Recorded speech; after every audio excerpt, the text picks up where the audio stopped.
आजको यस भिडियोमा म तपाईहरुलाई इमिस प्रणालीमा विद्यालयहरूले कसरी शिक्षक तथा कर्मचारीको तलबी माग फारम बनाउने भन्ने बारेमा जानकारी दिन लागिरहेको छु। कृपया भिडियोलाई अन्तिमसम्म हेर्नुहोला।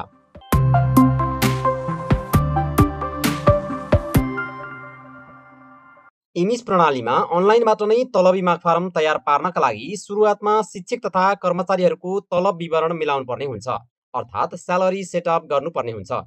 यो चाहिँ प्रत्येक आर्थिक वर्षमा एक पटक गरे पुग्दछ। स्यालेरी सेटअपका लागि प्रत्येक शिक्षक कुन तह र कुन श्रेणीको हो, हाल कति ग्रेड प्राप्त गरिरहेको छ र अन्य कुन कुन भत्ताहरू पाउँछ भन्ने कुराको अग्रिम तयारी गरी सेटअप गर्न सुरु गर्नु पर्दछ। अब लागौं इमिसको ड्यासबोर्डतर्फ। इमिसको ड्यासबोर्डमा हामीले विभिन्न मेनुहरू देखेका हुन्छौँ। यी मेनुहरूमध्ये सबैभन्दा पहिले हामीले गर्नुपर्ने काम भनेको टिचर स्टाफको स्यालेरी सेटअप हो। यसका लागि म सुरुमा टिचर स्टाफ भन्ने यो मेनुमा जान्छु। यो जुन हामी टिचर स्टाफ भन्ने मेनुमा हामीले क्लिक गरेसँगै यहाँ टिचर र स्टाफ भन्ने अलग अलग सब मेनुहरू आउँछन्। हामी पहिलो पटक टिचरको काम गर्छौँ। अब म टिचरमा मैले क्लिक गरेँ। अब टिचरमा क्लिक गरेसँगै यहाँ विद्यालयको नाम अटोमेटिक रूपमा आइसकेको हुन्छ। अब यहाँ जेन्डर भनेर जेन्डर सेलेक्ट गर्ने चाहिँ अप्सन दिएको हुन्छ। मेल फिमेल अथवा अदर भनेर अप्सन दिएको हुन्छ। हामीले अब धेरै शिक्षकहरू भएको अवस्थामा मेल फिमेल भनेर अलग अलगसँग काम गर्दा सजिलो हुन्छ भने अब थोरै शिक्षकहरू भएको अवस्थामा भने यो जेन्डरमा सेलेक्ट नगरिकन डाइरेक्टली हामीले यसलाई लोड गर्न सक्छौँ। अब यसरी यसमा लोड गर्दाखेरि अब विद्यालयमा भएका सबै शिक्षकहरूको चाहिँ विवरण यहाँ देखिसकेको छ। अब यसमा हामीलाई पहिलो पटक चाहिँ सबै शिक्षकको चाहिँ हामीले स्यालेरी सेटअप गर्नुपर्ने हुन्छ। अब स्यालेरी सेटअप गरिसकेको अवस्थामा यहाँ यो जुन स्यालेरी एडेड भनेको छ यहाँनिर गएर यो टिक चिन्ह लागेको हुन्छ। यहाँ यो जुन टिक लागेको हुन्छ भने यो क्रस लाग्नुको अर्थ चाहिँ यो शिक्षकको स्यालेरी सेटअप भएको छैन भन्ने हो। अब म यहाँ स्यालेरी सेटअप गर्न गइरहेको छु। स्यालेरी सेटअपका लागि जुन शिक्षकको स्यालेरी सेटअप गर्नुपर्ने हो उक्त शिक्षकको नामको पछाडि यो जुन एक्सन भन्ने बटन छ, यो एक्सन भन्ने बटनमा क्लिक गर्दाखेरि यहाँ यो टिचर स्यालेरी डिटेल्स भनेर देखा पर्दछ। अब हामी यो टिचर स्यालेरी डिटेल्स भन्नेमा क्लिक गर्दछौँ। अब यहाँ क्लिक गरेसँगै यहाँ यो आर्थिक वर्ष छनौट गर्नलाई फिस्कल इयर भनेर दिएको छ। कुन चाहिँ फाइनान्सियल इयरमा हामीले काम गर्न लागेका छौँ भन्दा अहिले 82-83 को हामीले काम गर्न लागिरहेका छौँ। मैले 82-83 भनेर गरेँ। अब लोड गर्छु। यसरी लोड गर्दाखेरि चाहिँ शिक्षकको तलबसँग सम्बन्धित सबै विवरणहरू यहाँ देखाएको छ। अब हामीले अहिले जुन शिक्षकको सेटअप गर्न लागिरहेका छौँ उक्त शिक्षकको विवरणहरू चाहिँ यहाँ सुरुवातमा मिलाउनु पर्ने हुन्छ। अब जस्तो कि उक्त शिक्षकले अहिले कति ग्रेड प्राप्त गर्ने हो, टिचर करेन्ट ग्रेड भनेको ग्रेडको संख्या लेख्ने हो। यहाँ ग्रेड रकम लेख्ने होइन, ग्रेडको संख्या लेख्ने हो। जस्तो 1 ग्रेड हो कि 2 ग्रेड हो कि 3 ग्रेड हो कि 4 ग्रेड हो कि अथवा 5, 6, 7, 8 कति ग्रेड शिक्षकले पाउने हो त्यो ग्रेड हामीले यहाँ उल्लेख गर्नुपर्छ। जस्तो अहिले यहाँ 6 ग्रेड भनेर मैले लेखेँ। अब उक्त शिक्षक अहिले कुन दरबन्दीमा कार्यरत छ, जस्तो कि प्राथमिक तह तृतीय श्रेणी, प्राथमिक तह द्वितीय श्रेणी, प्राथमिक तह प्रथम श्रेणी। अब प्राथमिक तह अब यो अलिकति पहिला चाहिँ 2 विषयमा एसई अनुत्तीर्ण भन्ने हुन्थ्यो हैन हो। अब यो प्राथमिक तहको कुन चाहिँ तहमा कुन चाहिँ श्रेणीमा हो भनेर छान्ने, अथवा निम्न माध्यमिक तह हो भने प्रथम हो कि द्वितीय हो कि तृतीय हो हामीले त्यो छनौट गर्नुपर्ने हुन्छ। त्यसैगरी माध्यमिक तहको पनि यहाँ प्रथम द्वितीय तृतीय भनेर छनौट गर्नुपर्ने हुन्छ। यो भयो स्थायी शिक्षकहरूको हकमा। अब राहत शिक्षक, करार शिक्षक अथवा अनुदान कोटाका शिक्षकहरूको अब जुन तहको हो त्यो तहको चाहिँ तृतीय श्रेणीमा चिन्ह लगाउँदा हुन्छ। जस्तो उदाहरणका लागि निमावि राहत छ भने हामीले यहाँ निम्न माध्यमिक तृतीय श्रेणी भनेर राहत शिक्षक हो भने निम्न माध्यमिक तहको तृतीय श्रेणीको हो भने यहाँ यो गएर निम्न माध्यमिकमा यो तृतीय श्रेणी भनेर चिन्ह लगाउँदाखेरि हुन्छ। भने अहिले मैले जुन शिक्षकको भर्न लागिरहेको छु उहाँ चाहिँ माध्यमिक तहको शिक्षक हुनुहुन्छ। अब माध्यमिक तृतीय श्रेणी भनेर मैले यहाँ चिन्ह लगाएँ। त्यसैगरी हामीले अब जस्तो यहाँ बाल विकास पनि भनेर दिएको छ, विद्यालय कर्मचारी, विद्यालय सहायक अर्थात् जुन हामी लेखा शिक्षक भन्छौँ हैन, लेखा शिक्षकको भर्ने हो भने यसमा भर्नुपर्छ। अब विद्यालय सहयोगी कार्यालय सहयोगी भनौँ हामी हैन, विद्यालय कर्मचारीको भर्ने हो भने यसमा टिक लगाउनु पर्यो। हामीले अहिले जुन चाहिँ शिक्षक अथवा कर्मचारीको विवरण भर्न लागिरहेका छौँ, स्यालेरी सेटअप गर्न लागिरहेका छौँ, त्यो शिक्षक अथवा कर्मचारीको चाहिँ कुन तह श्रेणी हो, सही तह र श्रेणीमा चाहिँ हामीले यहाँ चिन्ह लगाउनु पर्ने हुन्छ। भने अब यसको सोझै तल दिएको यो लोकल लेभल फन्डेड अमाउन्ट भनेको छ। यो लोकल लेभल फन्डेड अमाउन्ट भनेको चाहिँ शिक्षकले यो जुन स्यालेरी पाइराखेको छ, जुन तलब पाइराखेको छ त्यसमा चाहिँ स्थानीय तहले कति थपेर दिएको छ भन्ने हो। जस्तो उदाहरणका लागि अब बाल विकास सहजकर्तालाई अब सङ्घीय सरकारबाट चाहिँ यो 12,000 पैसा आउँछ होइन, 12,000 रुपियाँ आउँछ भने अब त्यसलाई चाहिँ स्थानीय तहले थपेर कति बनाएको छ, जस्तो उदाहरणलाई 17,300 न्यूनतम पुर्याउने भन्ने छ, 17,300 मात्रै दिएको अवस्था हो भने स्थानीय तहले कति थपेको देखिने भयो भन्दाखेरि अब जस्तो 5,300 थपेको देखिने भयो भने अब जस्तो कुनै पालिकामा कुनै स्थानीय तहमा चाहिँ अब 20,000 तलब दिएको छ बाल विकास सहजकर्तालाई भन्दाखेरि यदि हामीले बाल विकास सहजकर्ता भनेर यहाँ चिन्ह लगायौँ उक्त शिक्षकको होइन, अब 12,000 सङ्घबाट आउने भयो भने बाँकी 8,000 चाहिँ स्थानीय तहले थपेको हो भनेर चाहिँ दिनुपर्ने हुन्छ। यो चाहिँ बाल विकास सहजकर्ताको हकमा अथवा विद्यालय कर्मचारी अथवा जोसुकै शिक्षकहरू कर्मचारीहरूको हकमा चाहिँ स्थानीय तहले सङ्घीय सरकारबाट आउने रकममा थप तलब भनेर कति थपेको छ स्थानीय तहबाट थपिएको अवस्थामा चाहिँ हामीले यसमा चाहिँ कति रकम हो त्यो थपिएको रकम मात्रै यो अमाउन्टमा लेख्नुपर्ने हुन्छ। अब यतापट्टि हेरौँ। अब यतापट्टि हेर्दाखेरि यहाँ के देखेको छ भने 2057 सालभन्दा अगाडि 10 महिना वा सो सरहको तालिम प्राप्त गरेको र स्थायी भएको हो भनेको छ। 2057 सालभन्दा अगाडि चाहिँ 10 महिने तालिम वा सो सरहको तालिम प्राप्त गरेको र स्थायी भएको शिक्षकको हकमा चाहिँ हामीले यसलाई यहाँ एस गर्नुपर्ने हुन्छ भने अन्य शिक्षकको हकमा हामीले यसलाई चाहिँ नो गर्नुपर्ने हुन्छ। अब जब यसमा हामीले यो एस गर्छौँ यो चाहिँ कस्तो हो भने प्राविधिक ग्रेड भनेर जुन 2 ग्रेड थप दिन्छ नि यो 57 सालभन्दा अगाडि 10 महिने तालिम दिएको हो त्यस्तो शिक्षकलाई चाहिँ अब हामीले एस गर्नुपर्ने हुन्छ, नभएको अवस्थामा नो गर्छौँ हामी। अब त्योभन्दा तल हेरौँ। अब यहाँ विभिन्न भत्ताहरू अलोन सेटिङ सेटअप भनेको छ, यो विभिन्न टाइपका यो विभिन्न प्रकारका भत्ताहरूको कुरा भयो। जस्तो महँगी भत्ता, अब एउटा स्थायी शिक्षक जस्तो अहिले मैले जुन शिक्षकको भर्न लागेको छु उहाँ स्थायी शिक्षक हुनुहुन्छ। अब स्थायी शिक्षकले के प्राप्त गर्छ त भन्दा अब जस्तो महँगी भत्ता प्राप्त गर्ने भयो, त्यसै गरी सञ्चय कोष भत्ता प्राप्त गर्ने भयो, बिमा कोष प्राप्त गर्ने भयो, चाडपर्व खर्च प्राप्त गर्ने भयो। अब यहाँ हामीले यो माथि शीर्षक हेरौँ। जस्तो अलोन्स टाइप भन्यो होइन, अब यो चाहिँ प्रकार भयो। अब यो कति पाउने त, अब कस्तो प्रकार हो भन्दा यो फिक्स्ड हो। अब डाइनामिक रेट कति हुन्छ, अब फ्रिक्वेन्सी कहिले कहिले भन्दा जस्तो मासिक रूपमा अथवा जस्तो यो चाडपर्व खर्च हेरौँ न यो वार्षिक रूपमा भनेर देखाएको छ। अब मन्थ भनेको जस्तो चाडपर्व खर्च वार्षिक रूपमा पाउने तर कुन महिनामा पाउने, यहाँ सेलेक्ट मन्थ भनेको यसले। अब यो सेलेक्ट मन्थ भन्दा जस्तो हामीले चाडपर्व खर्च कहिले पाउँछौँ त भन्दाखेरि असोजमा पाउँछौँ, यसलाई असोज भनेर सेलेक्ट गर्ने। अब यो लोकल लेभल अलाउन्स भनेको छ, यो चाहिँ के हो भने अब स्थानीय तहले पनि यी शीर्षकमा चाहिँ पैसा थपेको हुनसक्छ होइन। त्यस्तो अवस्थामा चाहिँ हामीले यो यसमा चाहिँ यो लोकल लेभल अलाउन्स भन्नेमा चाहिँ हामी यहाँ कति पैसा थपेको त्यो राख्छौँ। अब जस्तो अब यसमा हेरौँ अर्को छ पोसाक खर्च उच्च हिमाली। यो चाहिँ उच्च हिमाली जिल्लाका शिक्षक कर्मचारीले चाहिँ 15,000 पाउनुहुन्छ वार्षिक भने चाहिँ अब अन्य उच्च हिमाली बाहेकको अन्य जिल्लाकाले 10,000 पाउनुहुन्छ। अब तपाईँको विद्यालय कहाँ पर्छ, यो तपाईँको विद्यालय कहाँ पर्छ त्यहीँनिर चाहिँ गएर अब त्यही आधारमा चाहिँ तपाईँले यो भर्नुपर्ने हुन्छ। जस्तो अब यो चाहिँ अहिले मैले भर्न लागेको चाहिँ यो उच्च हिमाली बाहेकको अब अन्य जिल्ला भयो। अब यो पनि यो उच्च हिमाली बाहेक यो पोसाक खर्च जुन हामीले भर्न लागेका छौँ यो चाहिँ वार्षिक पाउने भनेपछि कहिले पाउने त्यहाँ मन्थ सेलेक्ट गर्नु पर्यो। जस्तो यो पोसाक खर्च चाहिँ हामीले कहिले भन्दाखेरि अब यो चैत्रमा पाउने। अब त्यसै गरेर प्राविधिक भत्ता, अब प्राविधिक भत्ता पाउने हो भने यहाँ प्राविधिक भत्ता भनेर राख्नु पर्यो, नपाउने अवस्थामा परेन। अब प्र भत्ता यसमा कुन तहको, यदि हामीले अहिले जुन शिक्षक कर्मचारीको भर्न लागेका छौँ यदि प्र हो भने प्र भत्ता अब कुन लेभलको प्र हो, अब त्यसमा हामीले चिन्ह लगाउनु पर्ने हुन्छ, टिक लगाउनु पर्ने हुन्छ। अब यो स्थानीय भत्ता भनेको चाहिँ दुर्गम भत्ता भनेर बुझ्नु पर्यो। यो चाहिँ विभिन्न जिल्लामा कति कति दिने भनेर चाहिँ कार्यक्रम कार्यान्वयन पुस्तिकामा पनि उल्लेख गरिएको हुन्छ कति कति दिने भनेर। यो स्थानीय भत्ता चाहिँ यदि तपाईँ स्थानीय भत्ता पाउने स्थानमा हुनुहुन्छ भने चाहिँ त्यो भर्नुपर्ने भयो। यो हामीले अहिले जुन शिक्षकको भरिराखेका छौँ यदि स्थानीय भत्ता पाउने अवस्था हो भने यसमा चाहिँ अब कति पाउने हो भनेर अब स्थानीय भत्ता भनेर यहाँ चाहिँ राख्न सकिने अवस्था हुन्छ। अब यो चाहिँ यो अगाडिको कोठामा चाहिँ यो म्यानुअली राख्नु पर्यो होइन। अब कति हो त यो डाइनामिक रेट भनेको छ भने यो पछाडिको चाहिँ लोकल लेभल अलाउन्स भनेको छ, यो चाहिँ अब स्थानीय तहबाट थपिएको अवस्था छ भने चाहिँ राख्ने। यो जुन स्थानीय भत्ता भनेको चाहिँ ठाउँ विशेषमा चाहिँ दिइने, अब यसलाई दुर्गम भत्ताको रूपमा जुन दिइन्छ त्यो चाहिँ यो स्थानीय भत्ता हो है।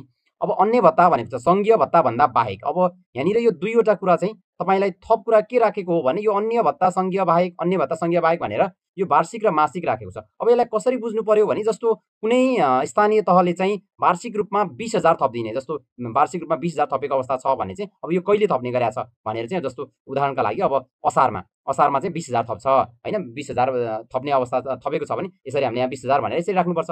अथवा त्यस्तो होइन मासिक रूपमा चाहिँ थपेको छ भने मासिक रूपमा कति थप्ने गरेको छ, जस्तो 10,000 के अरे मासिक रूपमा ल 1,000 रुपियाँ थपेको छ। यस्तो अवस्थामा चाहिँ भत्ताको रूपमा स्थानीय तहले थपेको अवस्था छ भने चाहिँ यो तपाईँले यसमा जोड्न सक्नुहुन्छ।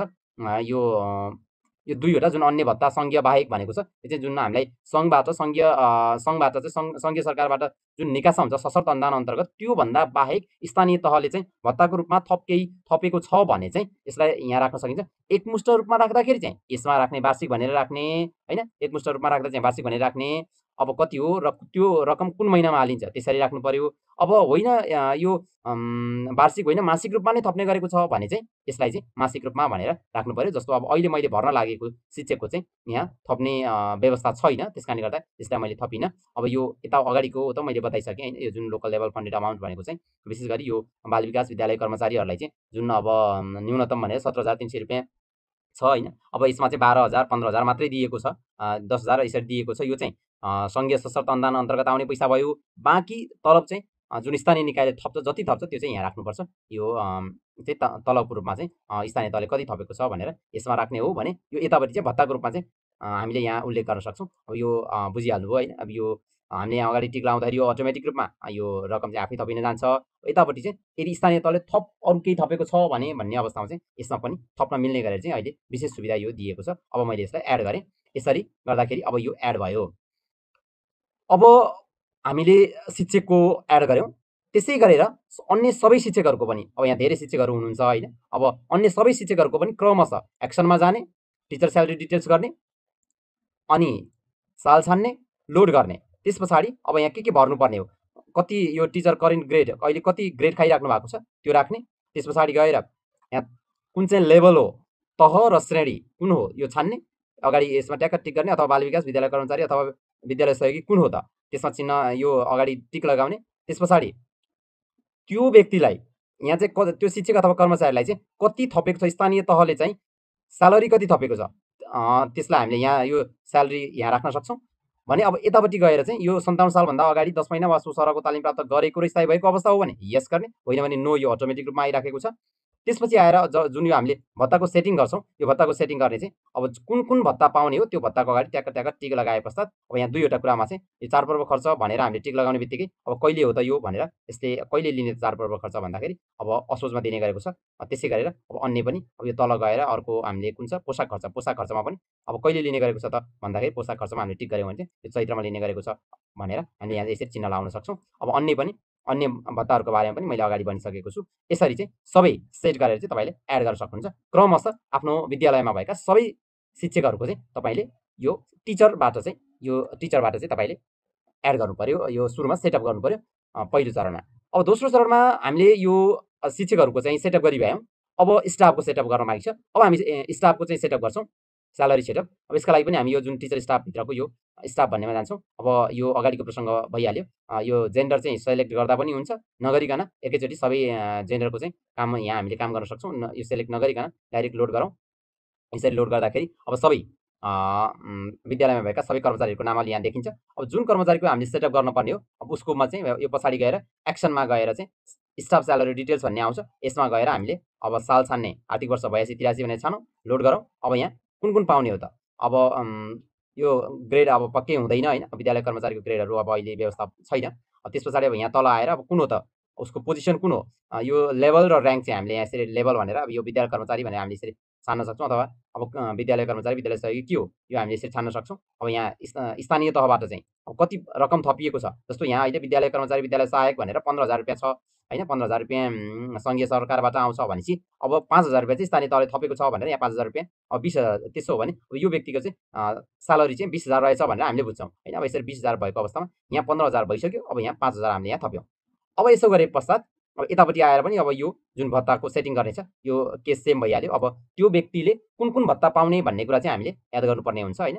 अब त्यसको अगाडि ट्याक्क ट्याक्क टिक गर्ने हो। यसरी चाहिँ हामीले यो सबै अगाडि जुन जुन छ त्यसलाई सेलेक्ट गरेर टिक गरे पश्चात अब यसलाई पनि हामीले अपडेट भनेर अपडेट गर्न सक्छौँ। यसरी चाहिँ स्टाफको पनि पहिलो चरणमा हामीले यो टिचर स्टाफमा गएर टिचरको सेटअप भ्याउनु पर्यो र दोस्रो चरणमा गएर यो स्टाफमा गएर स्टाफको चाहिँ हामीले यो सेटअप भ्याउनु पर्यो। यो सेटअप भएपछि तपाईँको सबैभन्दा महत्त्वपूर्ण काम चाहिँ सकियो, प्रमुख र महत्त्वपूर्ण काम सक्यो, त्यो हो स्यालेरी सेटअप।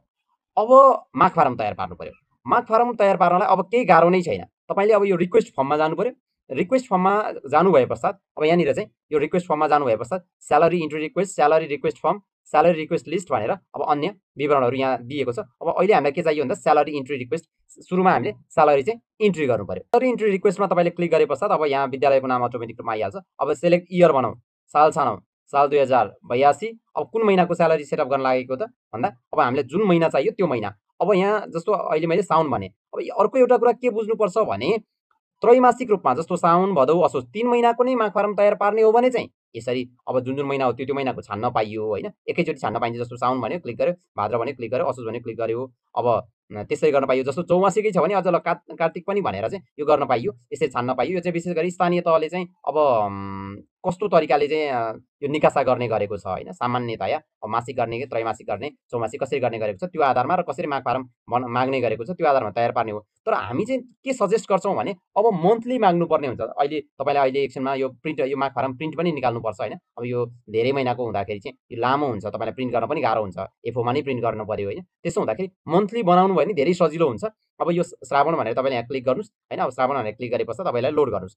अब अघि तपाईँले जुन जुन शिक्षक तथा कर्मचारीको त्यो स्यालेरी सेटअप गरिसक्नु भएको छ नि, अब सबैको यहाँ नाम र यो रकम कति हो भनेर आइसकेको छ, उसको सबै आइसकेको छ। अब हामीले के भनेका छौँ तपाईँलाई भने यो शिक्षकको यो सम्पूर्ण विवरण चाहिँ यो कम्प्लिट भरिएको देखिनु पर्यो है। यो भरिएको देखिएको छैन, अब यो सबैको भरिएको देखिनु पर्यो। जस्तो अब यो सङ्केत नम्बर भरिएको आउनु पर्यो होइन, जसको सङ्केत नम्बर छ, तह, श्रेणी, यो सबै भरिएको देखिनु पर्यो। त्यो भनेको के हो भन्दा तपाईँले शिक्षकको विवरण कम्प्लिट गर्नुभएको छैन भनेको है। अब तपाईँले यो टिचरमा गएर चाहिँ यो हरेक टिचरको चाहिँ एडिट गर्नुपर्ने हुन्छ। एडिट गरेर चाहिँ यो विवरण ट्याक्क देखिने बनाउनु पर्यो। अब त्यस पश्चात अब यता तपाईँ हेर्दै जानुभयो भने अब ल यहाँ हेर्नुहोस्। अब यसरी हेर्दै जाँदाखेरि चाहिँ अब यहाँ के दिएको छ भन्दा अब महँगी भत्ता, सञ्चय कोष, बिमा, यो सबै यसरी विवरणहरू चाहिँ यहाँ ट्याक्क दिएको छ। तपाईँले जसरी म्यानेज गर्नुभएको छ त्यही आधारमा चाहिँ यहाँ आउँछ। अनि कति रकम माग गरिएको भनेर यहाँ ट्याक्क आउँछ। यो अरूको चाहिँ यो जेरो आएको छ। यो जेरो आएको कारण के नि, यो एकपल्ट माग गरिसकिएको छ होइन। मैले यो अघिल्लोपल्ट अर्को भिडियो बनाएको थिएँ, अघिल्लो भिडियो बनाउँदाखेरि चाहिँ माग भइसकेको छ। यहाँ अब यो दुईजनाको चाहिँ यो देखिएको छैन, यो नदेखिनुको कारण मतलब यो दुईजनाको चाहिँ यहाँ यो रकम देखिएको छ। यो चाहिँ के हो भने यो चाहिँ अहिले भर्खरै मैले यो भिडियोमा बनाएँ होइन। अरूको चाहिँ यो हामीले पालिकामा माग गर्ने भनेर त्यो अघिल्लो भिडियोमा बनाइसकेको कारणले गर्दाखेरि चाहिँ नदेखिएको। यसलाई चाहिँ अब तपाईँको चाहिँ सबैको देखिन्छ भनौँ न, यसै गरेर देखिन्छ। अब यो दिन भनेर यति दिन भनेर देखिन्छ, समाजित रकम भनेर यति भनेर देखिन्छ, र कुल साउन महिनाको कति तलब मागेको भन्दा यति तलब मागेको भनेर दिन्छ। अब यहाँ तपाईँले अर्को एउटा कुरा के बुझ्नु पर्यो भने जस्तो यो दिन भनेको 30 छ होइन। अब यो समाजित रकममा यहाँ रकम राख्ने ठाउँ छ। यो के हो त भन्दाखेरि है, अब यो के हो भने जस्तो कुनै शिक्षक सरुवा भएर आउनुभयो होइन, अन्तबाट सरुवा भएर आउनुभयो, अब उसलाई 10 दिनको मात्रै तलब निकासा गर्नुपर्ने अवस्था आयो भने अब यहाँ के गर्ने त भन्दाखेरि यो 30 को ठाउँमा 10 गरिदिने क्या।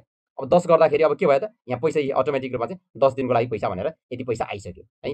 अब त्यसै गरेर अब कोही शिक्षकको अब जस्तो 15 गते नियुक्ति भएको होइन भने अब 15 दिनको मात्रै दिनुपर्ने होला स्यालेरी हो। त्यस्तो अवस्थामा अब हामीले यहाँ 15 भनेर गऱ्यौँ भने अब यो 15 दिनको स्यालेरी चाहिँ यहाँ अटोमेटिक रूपमा चाहिँ आफै क्यालकुलेट भएर आउँछ।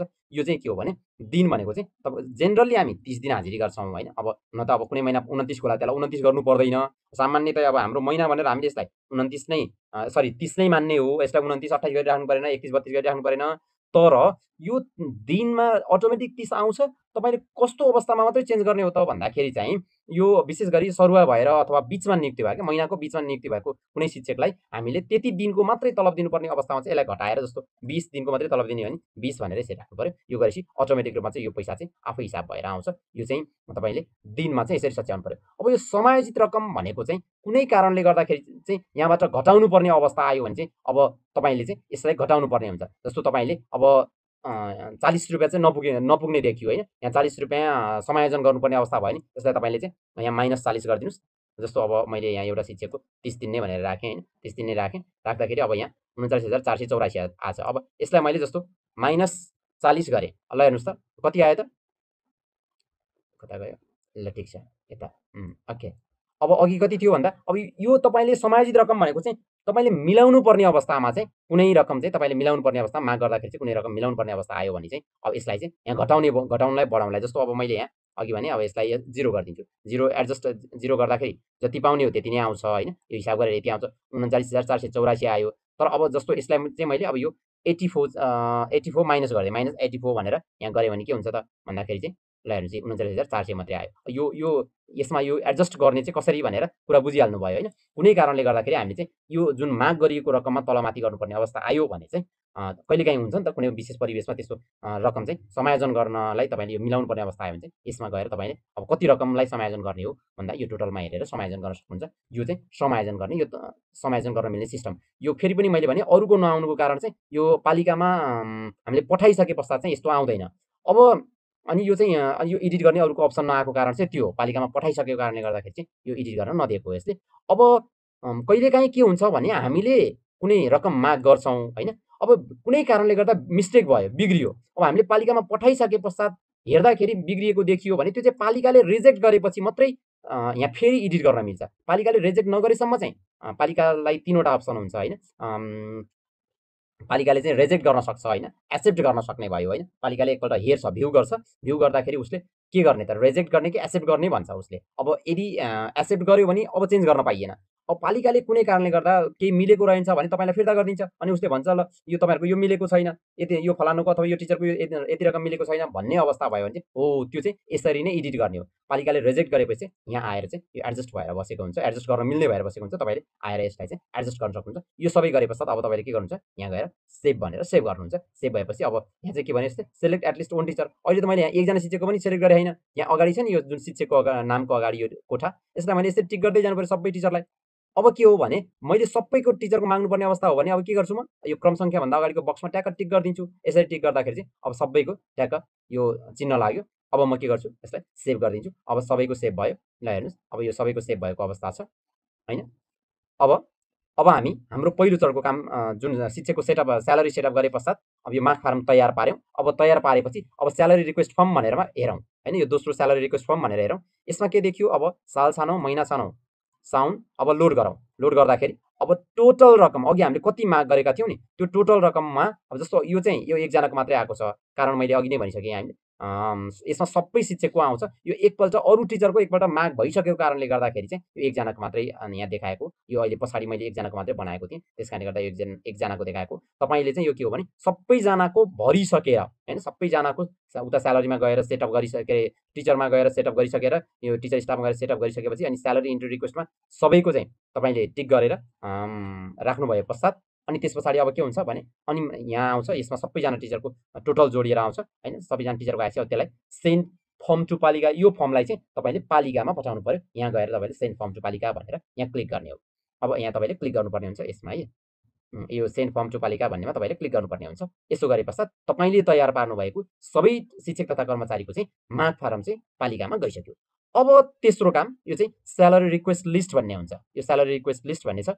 यो स्यालेरी रिक्वेस्ट लिस्टमा चाहिँ विशेष गरेर यो चाहिँ पालिकाले चलाउँछ, पालिकाले हेर्छ। अब सेलेक्ट इयर भनेर 82 अल भनेर अब यो हेरौँ। अब सबै कस्तो चाहिने तपाईँलाई, रिक्वेस्टेड कि एप्रुभ कि रिजेक्टेड होइन। यो रिक्वेस्ट गरेको मात्रै हो कि एप्रुभ गरेको मात्रै हो कि रिजेक्ट गरेको हेर्ने हो अथवा सबै हेर्ने हो भन्दा अहिले मैले अल भने, अल भनेर हेर्दा अब यहाँ लोड गरेर यो देखायो। अब यसमा चाहिँ के छ भन्दा जस्तो मैले अघि नै भनिसकेको थिएँ हामीले केही रिजेक्ट गराइसकेको छौँ होइन। अब एकपल्ट यो भिडियो बनाउने क्रममा नै रिजेक्ट गराएको यो चाहिँ।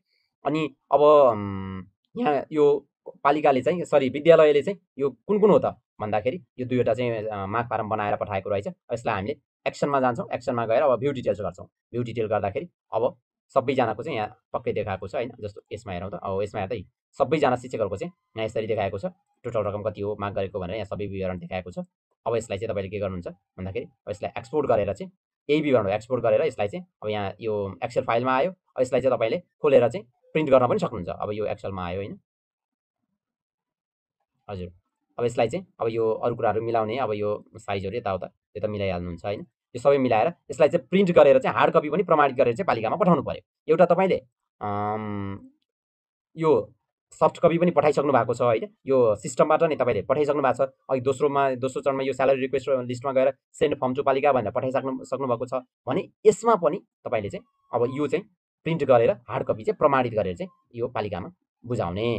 अब यति गरेपछि तपाईँको काम सकियो है। यति गरेपछि अब तपाईँको माग फारम बनाउने काम सकियो। यसरी आजको भिडियोमा विद्यालयहरूले इमेज प्रणालीमा कसरी शिक्षक तथा कर्मचारीको तलबी माग फारम बनाउने भन्ने बारेमा जानकारी दियौँ।